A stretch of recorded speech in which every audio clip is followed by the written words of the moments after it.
This morning, the Republican spending spree. The GOP vehemently opposed it during Obama's 8 years. Not anymore, though. We'll ask Congressman Michael Burgess about that and his plan to reduce deaths from opioid overdoses.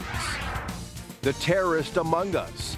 Why won't the police chief or elected officials call the Austin bomber a terrorist? We'll ask how race played a role. Jake Ellzey and Ron Wright in the May runoff, both running to replace Congressman Joe Barton. We invited them on to debate, but only one accepted, and he is in studio. From WFAA TV, this is Inside Texas Politics with Jason Whiteley. Good morning. A couple national stories unfolding with implications here in Texas. The first, opioid overdoses. 2,800 Texans died from drug addictions in 2016. Second, that Republican spending spree. The GOP is no longer penny pinching like it did during the Obama years. Congressman Michael Burgess, our guest this morning, a Republican from Denton County, and joining the questioning, as always, is Bud Kennedy of the Star-Telegram. Congressman, good to see you again. Good Sunday morning to you all. Good morning, Congressman. We appreciate Denton County and Northern Tarrant County. I appreciate you clarifying that. Absolutely. And from Pilot Point, too, right? Absolutely. But let's get into this spending bill that you guys passed on Thursday. It increases domestic spending by $128 billion, increases defense spending by another $160 billion. How do you justify the spending spree? Well, look, here's the problem. And House Representatives passed all 12 spending bills under the then spending caps in September, 6 months ago. Now, the fact that you've got to get 60 votes on an appropriations bill over in the Senate means that they've been immobile. They've been unable to do anything. Sure, we wanted those 12 bills that passed the House of Representatives last September. That's what I wanted to see go to the president's desk. That's what I wanted the president to sign. There was more money requested for the military along the way. Okay, fair enough, I get it. You want the arsenal of democracy to defend the world, you are going to have to pay for it. So those dollars were critically important. There are some other things, as you know, that have affected our state in the past 6 months where additional dollars have been required for FEMA and for rebuilding. So all of those things taken together, but the process by which we arrived at this is what has been so painful. The House did its work, the Senate would not do its work, and so you end up having 2, 3, or 4 individuals negotiating this, and that's wrong. I mean, that's not why I was elected. I was elected to represent the people that sent me to serve there. You do that when you have that process where all 12 bills, every appropriations bill was read in the House of Representatives last September, read from the rostrum and voted on individually, amended as the process went along. That's the correct way to do things. That way I have input. Yeah, the way this ended up was very, very difficult. He is, and I get that. Congressman, here's the thing, though. People look at this and see the GOP complained and complained and complained for 8 years. Don't spend any money, don't add to the deficit. And here the GOP is adding $128 billion to domestic spending, separate from the military and the raises over there. Well, I disagree with that number on domestic, but regardless of the number, regardless, it's increasing spending. Isn't there hypocrisy involved in that? Well, the difficulty is, our number one job is to defend the nation, right? Well, so General Mattis comes to us and says he needs $700 billion this year, $716 billion next year. How about the domestic spending, though, well, and I would have been happy to give General Mattis every dollar that he required and leave everything else alone. But I don't get to do that. You have to pass a bill through the House, and then it's got to go over to the Senate, and you've got to get 60 votes. And there, Chuck Schumer was able to, he's basically weaponized the appropriations process. It's wrong. Everyone knows it's wrong, and that's what has to change. But until you get rid of that 60-vote threshold in the Senate for appropriations, it's going to continue to look like this. And then you have the other problem that we only control about 1/3 of the actual money that comes out through the budget.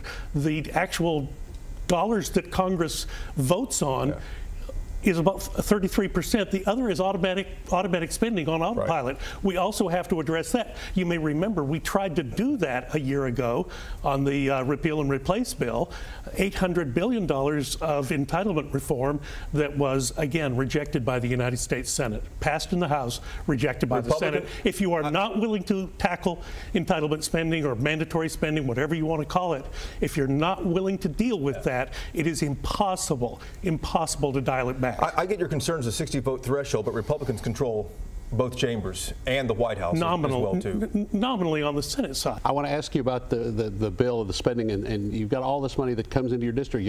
If you're upset about the appropriations process, why not give back the money that goes to metal detectors in schools in your district? We need to bring every dollar back through, and Congress needs to vote on every dollar. That means dollars that go through Social Security, Medicare, Medicaid. Those could be tough votes.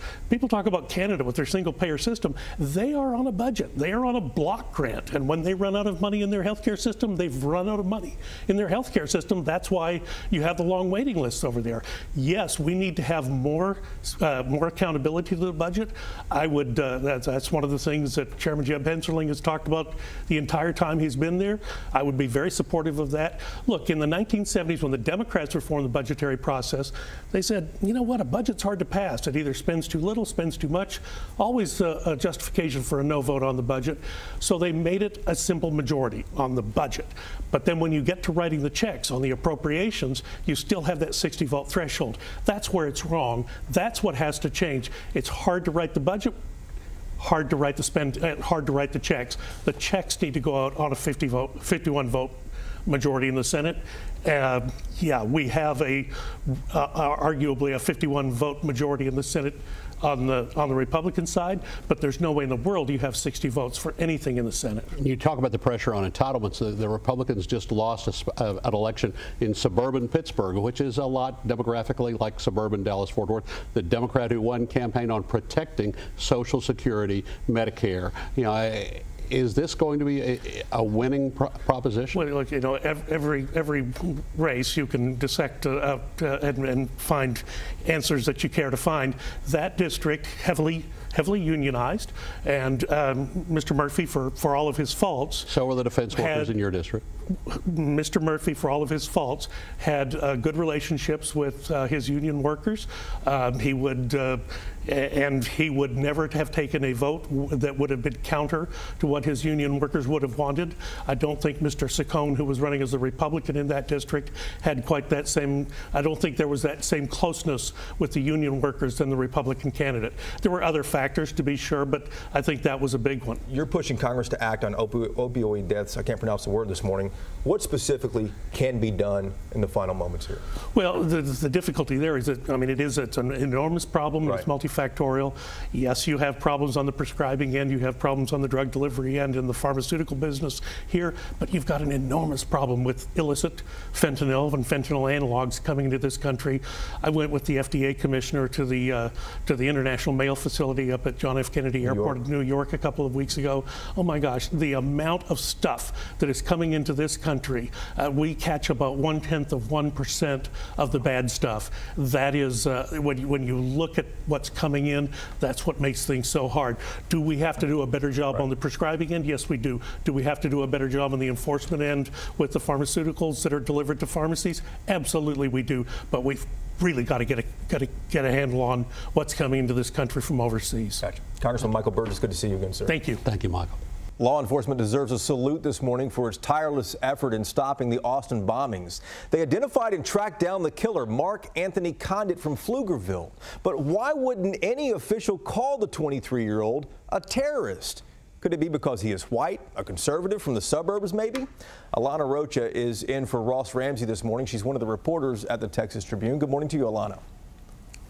Good morning. A lot of people are asking that question. Why wouldn't the police chief, the governor, the Austin's mayor even call Condit a terrorist, especially since he's been terrorizing that city for weeks? They simply said that in that 25-minute video confession, he never mentioned the word terror or hate or really a motive at all, and that's key to being able to define terror. But then, in the same explanation in our story, as far as speaking with law enforcement, the definition of terrorism is, the ability to intimidate or coerce an entire society, which, as a resident here, you could argue that clearly happened over the course of those 2.5–3 weeks. Yeah, indeed. Hey, let's talk about something else you guys wrote about in the Trib as well, too. The explosive growth all over the state, but in Dallas-Fort Worth, the Census Bureau said 146,000 new residents moved in. The question is, what's driving it and what might it mean politically?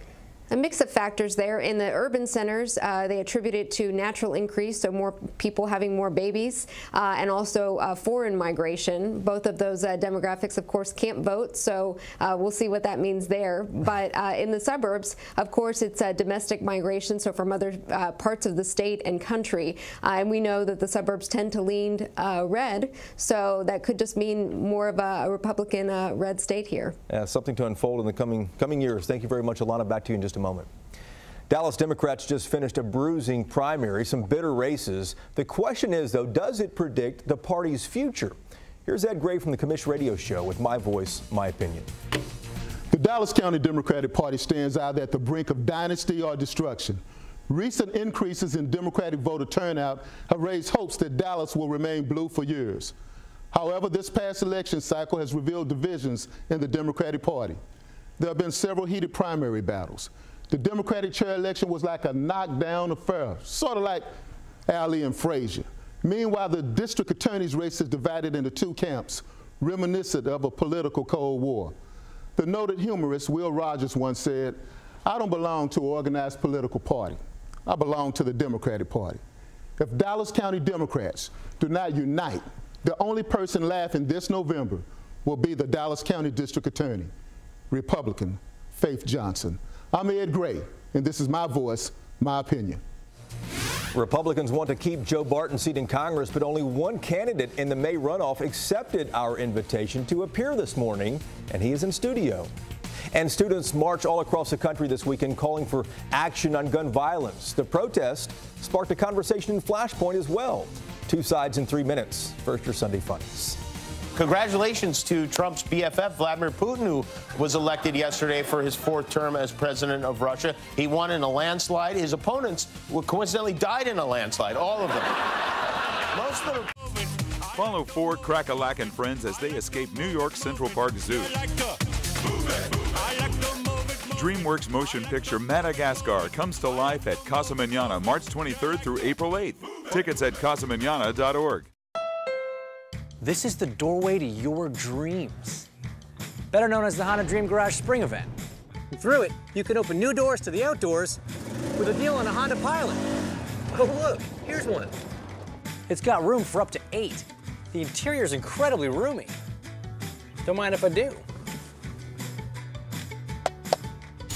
The Honda Dream Garage Spring Event is on now. Get a great deal on the Pilot, a KBB.com Best Buy for 2018.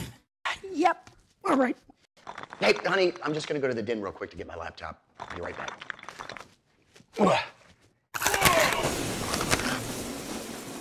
Wow, that's a serious foundation problem. I'm sure the Olshan man has a solution.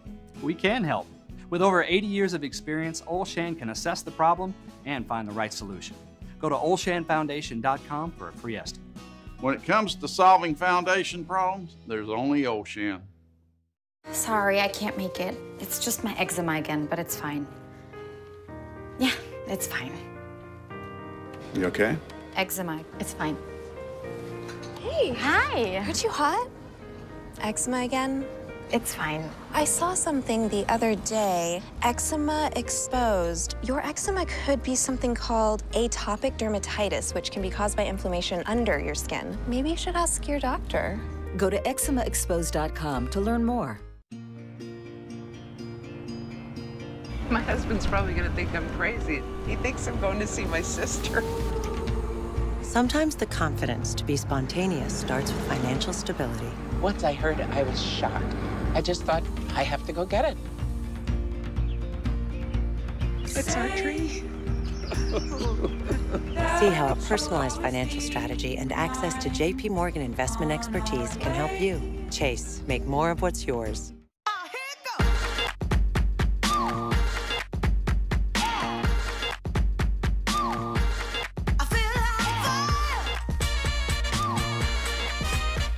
The 2018 Cadillac XT5. Worship me. Beauty, greater than the sum of its parts. Texas residents get this low-mileage lease on this Cadillac XT5 from around $329 per month. Plus, Dallas area residents can get an additional $1,000 toward the lease. Follow Ford, Crack-A-Lack, and friends as they escape New York's Central Park Zoo. DreamWorks motion picture Madagascar comes to life at Casa Manana March 23rd through April 8th. Tickets at casamanana.org.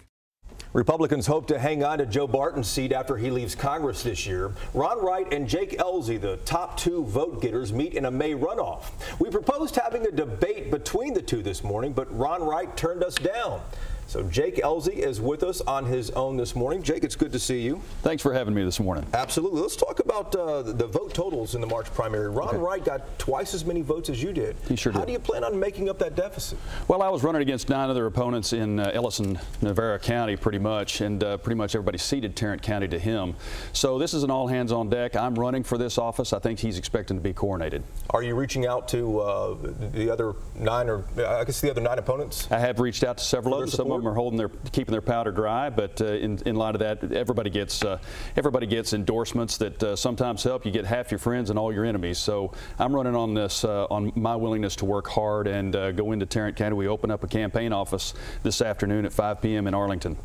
Jake, you heard the conversation with Congressman Burgess a little earlier in the program here. You said that we have to get our budget under control. Republicans in Congress just increased spending after years of blasting President Obama for doing that. Do you support or oppose that increased spending that the GOP passed? Are you specifically asking the bill that was passed today or yesterday? The bill was passed on Friday. I'm opposed to it. I think we need to be using regular order to pass those bills. We have an omnibus bill that doesn't allow us to address items individually, and what I resent is having our military, our men and women who are currently fighting in 7 countries overseas, being held hostage by Planned Parenthood and sanctuary cities. And so part of this does include $160 billion for the Pentagon, including some pay raises, long overdue pay raises. Yes, it does. For the military that's over there. Yes, it does. How about the increased domestic spending?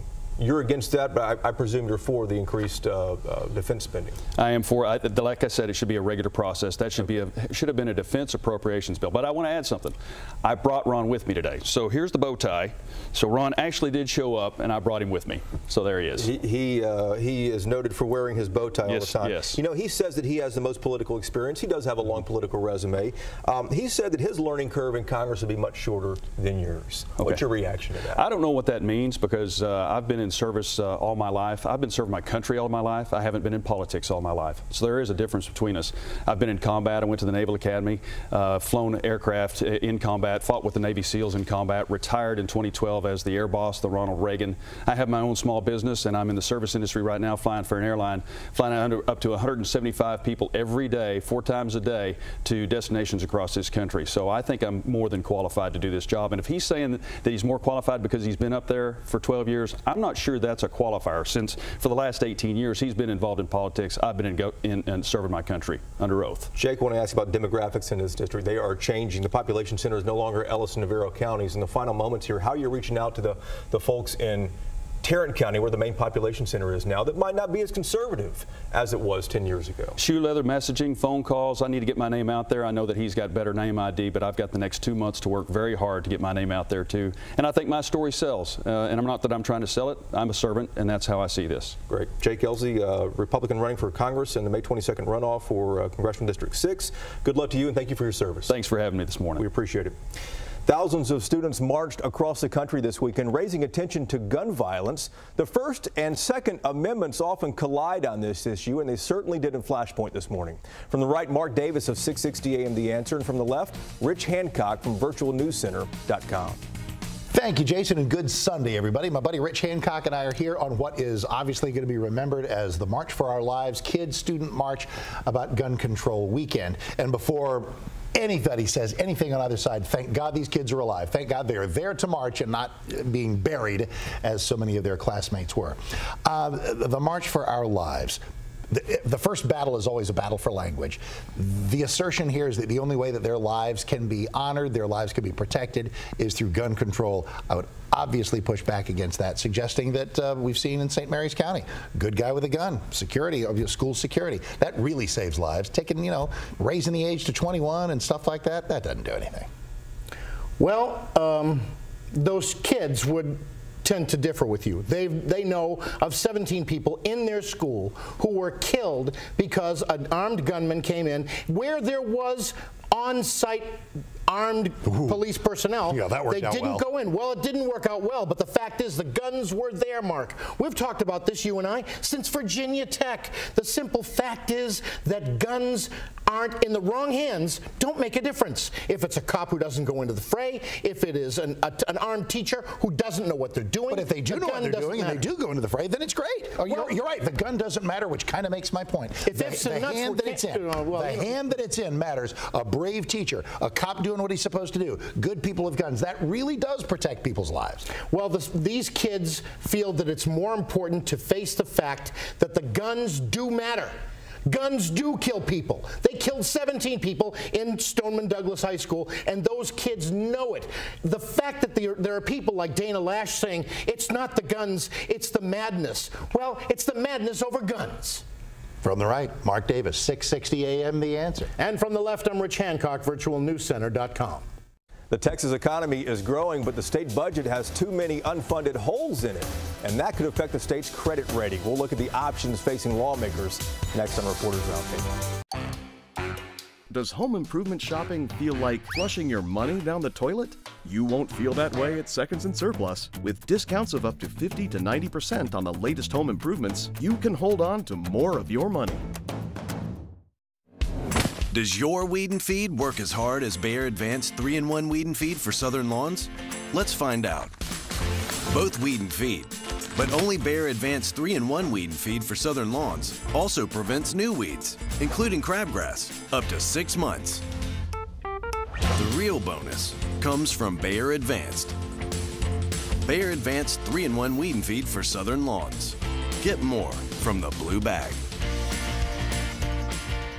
Whirlpool, Maytag, Samsung, Frigidaire, LG, Apple, just a few of the famous names at amazing savings during the pre-Easter holiday sale at Nebraska Furniture Mart. 10 to 40% off select appliances, a Samsung gas range, $644, plus 2017 model year-end television closeouts. Take 15% off Mart price on qualifying Samsung and LG 4K HD TVs. That's 40 to 65% off suggested retail, plus 36-month special financing. It's the big one at Nebraska Furniture Mart. Moving is full of firsts. The first day. The first night. The first strange noise. The first repair. The first project. First month of free electricity. Switch to the Reliant First Month Free Plan. That's life. Switched on. Reliant. I really like this toilet paper. And I really like this toilet paper. They're both absorbent.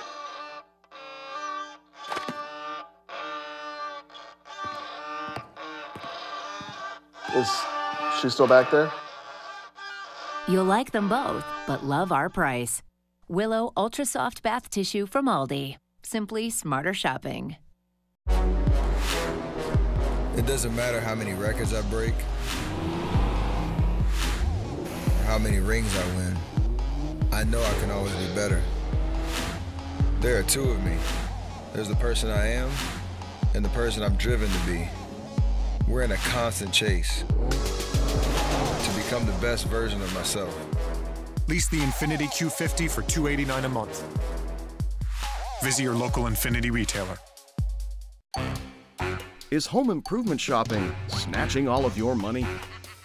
You won't feel that way at Seconds and Surplus. With discounts of up to 50 to 90% on the latest home improvements, you can hold on to more of your money. Time now for Reporters Roundtable to put the headlines in perspective. Alana and Bud are both back with us, and joining us as always is Bernadine Steptoe, our political producer. Let's dive right in. Alana, we'll start with you. And State Comptroller Glenn Hager warning legislators last week that the economy is growing, but there's way too many holes in the state budget, and that could affect the state's credit rating. What in the world will lawmakers do about this? Continue kicking it down the road? Well, yeah, that's what you said. I mean, you said it with the holes in the budget. They have to pass a budget for 2 years, not just 1 year like a lot of states. and yet they seem to live in the moment for that budget and then have to face a lot of big bills when they come back. So, you know, Glenn Hager, the state comptroller, didn't have great news for lawmakers. They already knew they were facing a tight budget with big bills with the teacher pension system, or retirement system rather, and Hurricane Harvey. So it's going to be another tight year. And there's $8 billion less to spend. It's going to be a tough session when they reconvene in January, huh? Well, and they're debating the purpose of the rainy day fund, and maybe even restructuring the rainy day fund so that Glenn Hager can lead investment on some of it and get some more money coming back in rather than just keep it like a low-income savings account. What's it going to be like in January? Well, that's probably where the politics will definitely come into play in terms of using that rainy day fund, because each session, when it's mentioned, leaders and Republicans especially don't want to go into the rainy day fund. But if the schools want to get back into it and get some of it, they're not going to get it. Yeah, that's always a tough issue every session. Yes, because, and that's the place where he suggested getting the increased income or increased money was from the rainy day fund. Let's talk about Lillian Salerno for a moment here, too. She is one of the Democrats in the runoff running, hoping to run against Pete Sessions this fall. She lashed out, Bud, at the Democratic Congressional Campaign Committee last week because it endorsed Colin Allred. What's going to happen here? Democrat on Democrat. It's the best thing that could happen to Lillian Salerno. I mean, she was way behind in the first go-round. You know, when the committee, bashed Laura Moser in Houston, Laura Moser raised like $87,000. She made the runoff. Salerno gets a big boost out of this. But I don't think that's going to happen in this situation, because you have Colin. He's the grassroots candidate. And I don't care what they do to him in terms of the DCCC, it's not going to reduce that support. So I don't think you're going to see the same thing in this race that you saw in Houston. Alana, I want to ask you about Ted Cruz. He didn't make all the big headlines with the Cambridge Analytica Facebook scandal. He was mentioned in it for doing the exact same thing, though. Does this hurt him, considering Beto is kind of nipping at his heels? I don't think so. I mean, a couple factors here at play. One, it's a complicated story and it's a complicated situation, and people don't feel, personally attacked or victimized as a result. I mean, they know that when they go on Facebook or these different sites that they're giving up some privacy in their data, and also the statement from the Cruz camp made it seem as though they were victims as well, because they said everything that all their dealings with this company, they said that they were, data gathering on the up and up. Yeah. Yes. How's this going to unfold? Well, I think that this affects things a couple of ways. I mean, Cruz paid Cambridge Analytica as much as the Trump campaign, but eventually the Mercers liked Trump better, thought he had a more likely chance to beat Clinton. The effect of this is going to be indirect, though. It's the number of people deleting Facebook over this, although it's small, but the number of people deleting Facebook will change politics and change media. But that's not going to affect Cruz. I don't see this. I'm with Alana. I don't see this affecting Cruz at all. Gotcha. I think that if anybody gets hurt, it will be Facebook, not Cruz. Great. Thank you guys very much. We appreciate it. And thank you for watching as well. ABC's This Week begins in just a moment. We'll see you next Sunday. Hope you have a good week.